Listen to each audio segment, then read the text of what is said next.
your collection. Can you explain what this is? Okay, so AkiyaJeri Collections started out as with one thing. I started out with onesies. So I was like known as Onesie Nation. I had everybody all last year wearing pajamas. I mean, it was all about onesies, socks, long button-up onesies, bodysuits, zip-up onesies. It was just all about onesies. When it came to onesies, were you riding a wave? No. Or were you at the beginning of that wave? Well, let's see here. The way I started my business was I was high. I was high off of mushrooms. I was high off of shrooms. Like, oh my gosh. It was to the point where I was hallucinating myself peeing. And I had on a zipper. I had on leggings. And I had on a zip-up hoodie. Like, you know, the little zipper hoodies. And it was me and my friend, we were just leaving the Flame. Oh my gosh, and I haven't really been to the strip club since then because I started tripping out and all the strippers started turning into demons.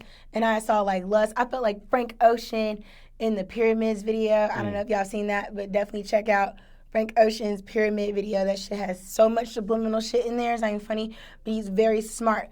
Because for whatever reason, when I was high in that strip club, it was like everything was just different. But anyway, I walked out, and, you know, we're just walking out. I'm like, damn, I'm looking at myself, and I'm like, holy shit, I'm really human. This is what I look like. The air, the earth, it feels different. You know what I mean? So me and my friends, we get in the car, and I'm hallucinating myself peeing. To this day, I don't know if I peed. I really want to know if I peed. Like, I want to know so bad if I peed.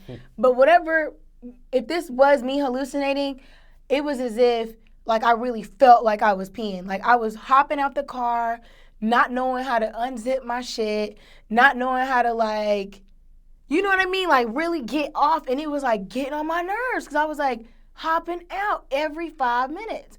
And I wanted something easy to take on and off. And then I started thinking, onesies. Like, being childlike.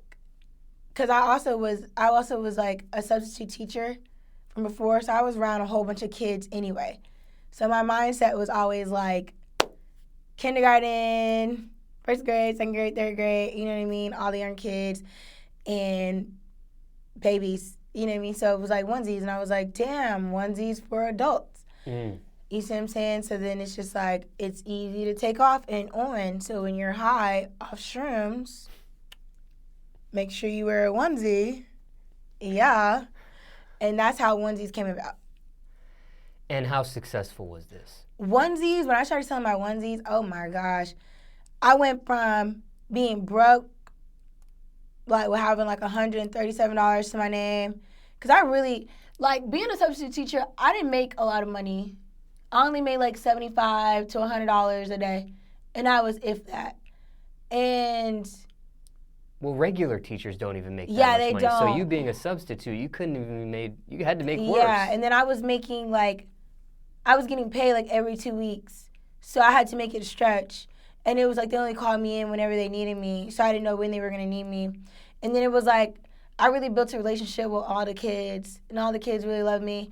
And I used to like, you know, when I used to get paid, I used to check, you know, the lunch accounts to see who could have been over, you know, or owed something. I would pay off all the kids, you know, debt so that they wouldn't have to eat school lunches. So I never had money. Like, it was going from those 2 weeks to, okay, what kid needs this? Then the rest was, okay, here's for my gas. I drive a Jeep.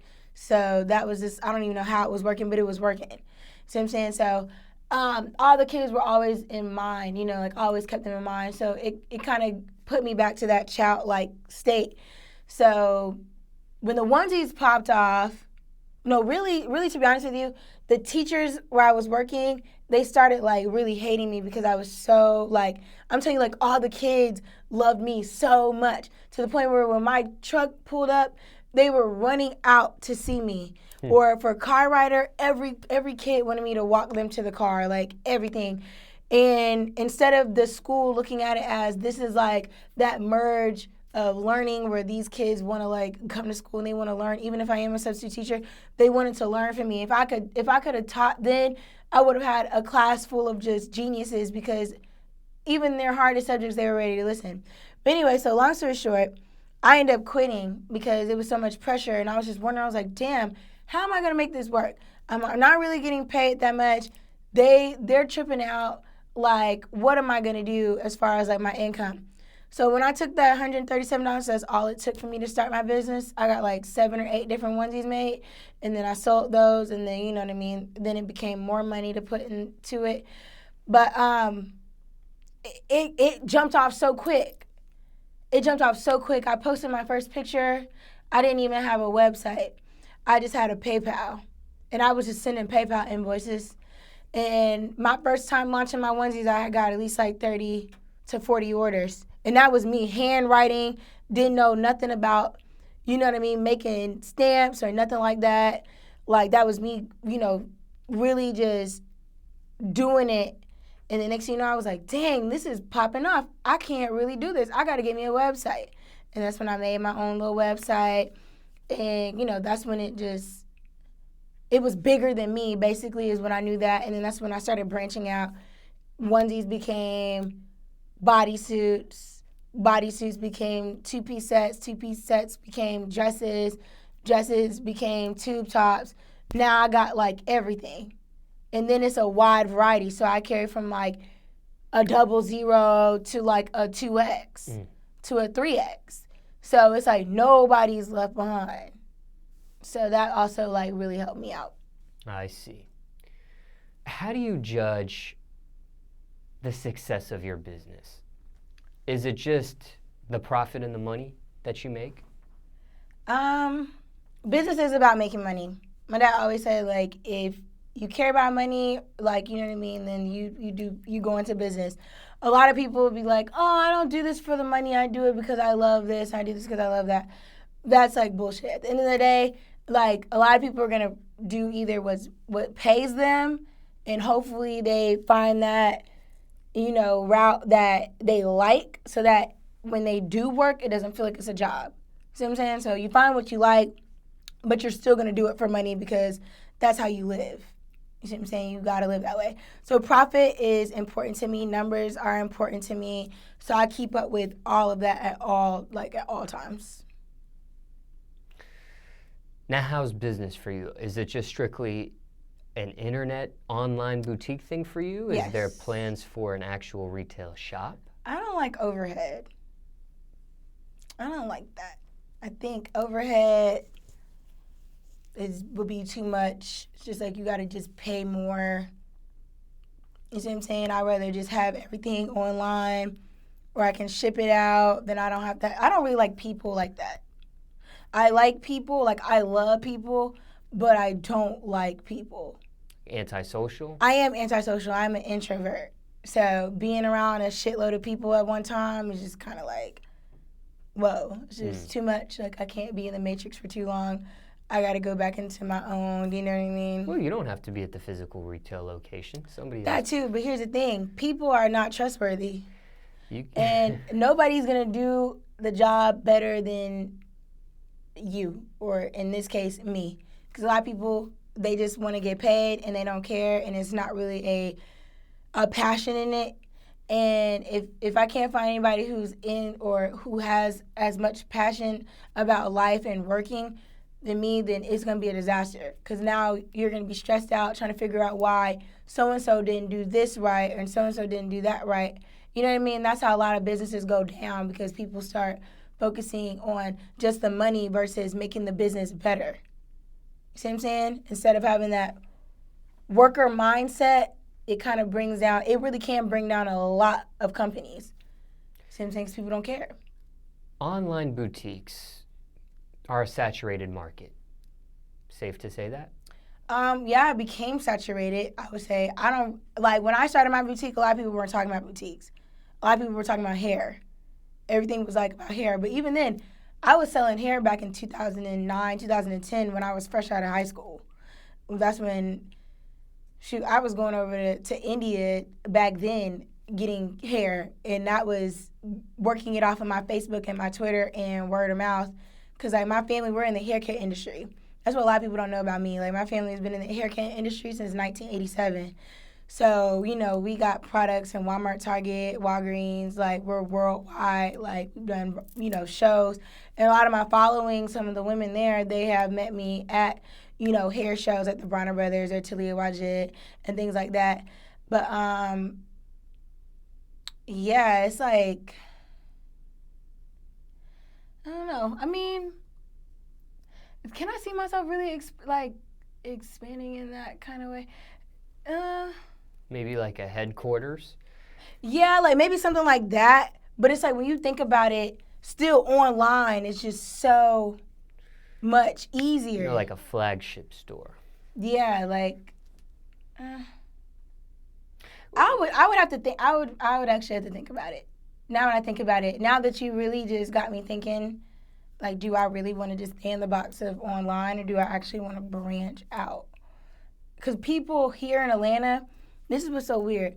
I'll have a pop-up shop, and it'll be like a lot of people who do come, but then it'll be a lot of people who don't come, and then there'll be the same people that'll text me the next day, like, can I pull up on you to get this, or can I pull up on you to do that? And I'm just kind of like, I don't know if it's like this weird thing where it comes down to, like, people who support people here. Like, I'm from Atlanta, born and raised. And I've seen people who are not from Atlanta come here and, like, flourish with, like, stores and everything like that, because it's like certain people support certain things. But then with me, it's like I'll have a pop-up shop. It'll do really good, but then I'll have, like, 50% of people who would just want to meet me out of their car, and I don't do that. So if I did have a store, would those people who aren't comfortable coming to pop-up shops come to the store? Because if so, that's a whole other market that, you know what I mean, I haven't tapped into. And that'll be a risk to really take. You see what I'm saying? So I don't know. You have like almost 200,000 people following you on Instagram, but it feels like every girl that has over 100,000 followers on Instagram has their own boutique. They're selling something. That's why I ask, is it a saturated Yeah. Oh, yeah, market? that was the question. I think it's becoming saturated. But the thing is everybody's boutique isn't selling. You got to understand that it's really a huge difference between what's on Instagram and what's on in real life.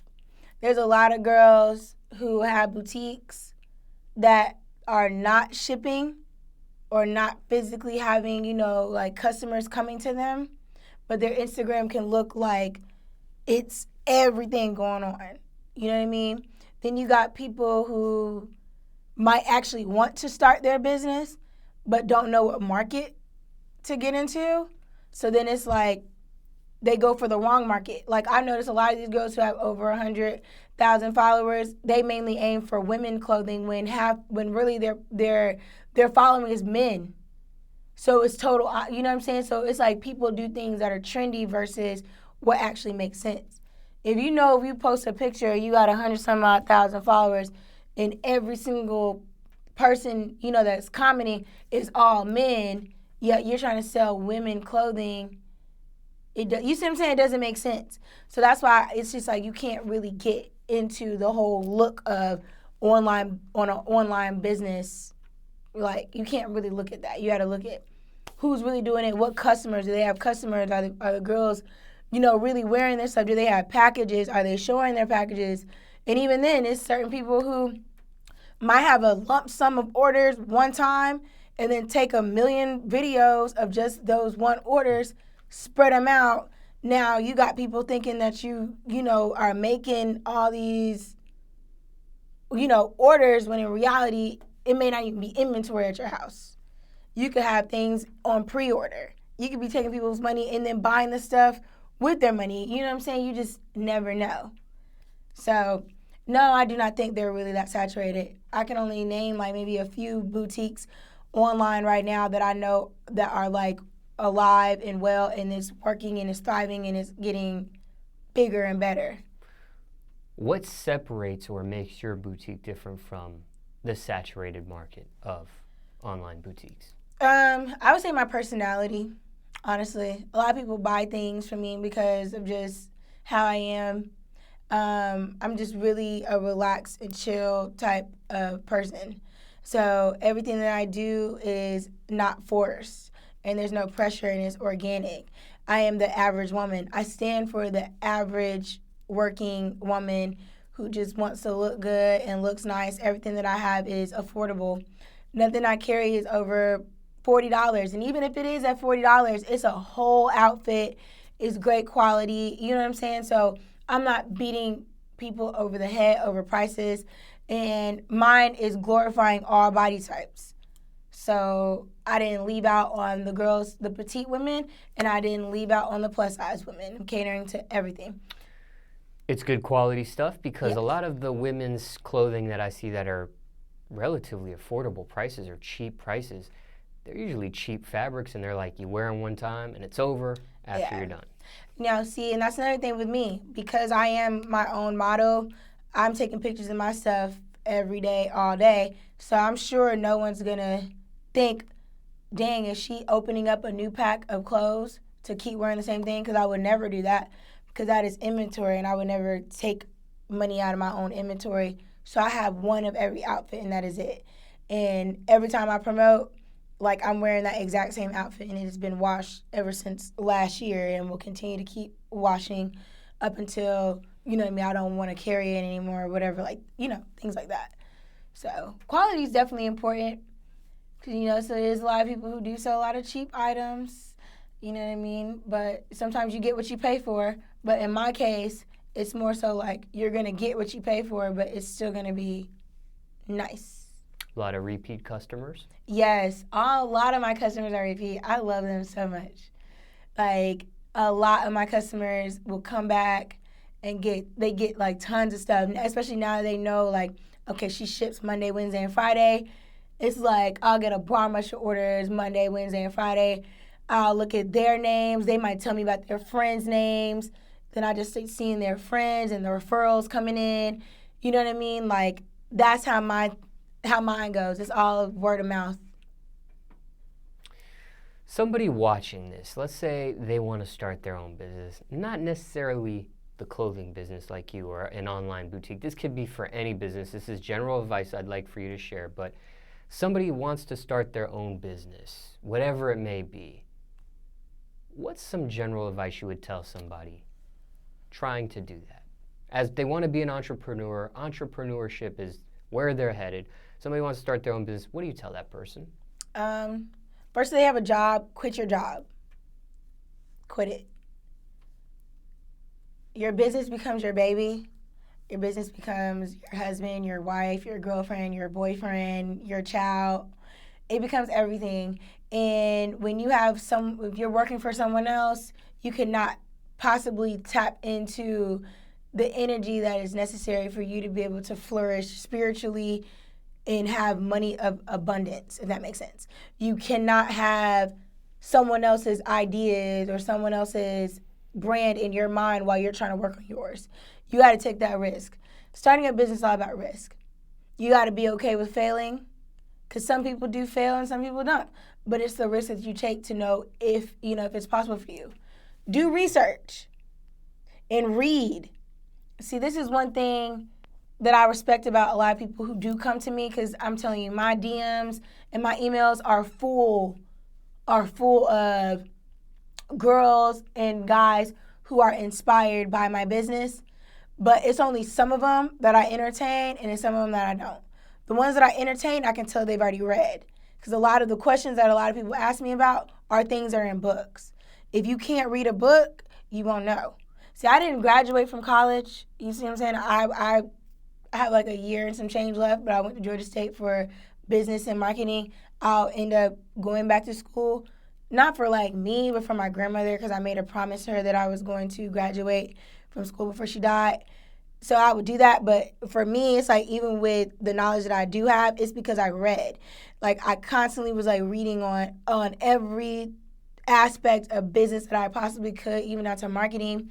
I read up on other business owners. My favorite is Steve Jobs. I'm obsessed with Steve Jobs. I love Steve Jobs. Steve Jobs is one of the reasons why I did take mushrooms because, shout out to iPhone. Apple was based off of shrooms and Steve Jobs being high out his mind. And he changed the world. So, you know what I mean? You got to find that example that you want and then read up on their story. You'll know what to do and what not to do. See what I'm saying? But it's just all about reading. So we're going to go over it. It's about taking risk. It's about reading and comprehending for real. Because we're talking about business, we're talking about numbers, we're talking about a whole bunch of stuff that if you don't know it like fully, you'll get confused. And that's how a lot of these businesses are out and they're not making money. Or they're making enough money to keep their business up, but they're not making enough money to like really start saving. See what I'm saying? Then the next will be branding. So it's like you want to find your brand, you want to find your niche, and you want to stick to it. You want to see, what will make your brand stick out. You want to, be innovative, know what's new, what's not, you know what I mean? Like to know where to take it. So you do want to have your ear to like the streets. You want to know about what people like, but you don't want to pay too much attention to it because you still want to be your own brand so that you can stand out amongst so many people who are doing the exact same thing. So between that, taking risks to reading and comprehending to branding, consistency, like you got to be consistent all the time. Like you're going to have days where you're not going to make nothing. It's going to be days where you're going to make a little bit. It's going to be days where you're going to make a whole bunch. You see what I'm saying? But you gotta be able to be consistent at all times, even down to your promotion, down to like making sure that you got all the new things. You want to be consistent, like, because once you're there, it's no turning back. Unless you're just gonna, turn back with a failed business, then it'd be like you just put all this energy, you just quit your job, you just read all these books, and you just branded yourself for no reason because you weren't consistent enough throughout the whole year. See what I'm saying? So, I definitely would say that. Definitely take a risk. That's the number one thing. That's why I said it first, so they can know. There's a lot of people who want to start their stuff, but they don't believe in themselves to do it. But everybody has it in them to be, to be great. I do feel that. Any thoughts on going back to teaching? I do love the kids. Akiya loves the kids. Yeah, I do. If I did, I would definitely have to go back to school for that and really make sure I have everything together.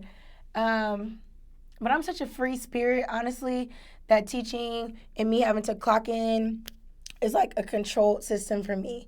And when I am controlled, I am not at my best. Even though I enjoyed it because I was still getting paid and I was still able to like get in with all these little spirits of all these, kids and stuff, and it was really an awesome experience. But me having to clock in a 9 to 5 wouldn't work because I'll jump out and be in Miami or Cali or New York for a couple months and just make a living out there because my business is online, which is why I like online businesses, because you can ship from anywhere. As long as it's a post office, as long as you got a computer, paper, and ink, I could be on the beach printing my stuff. You see what I'm saying? So can't do that with teaching, unfortunately.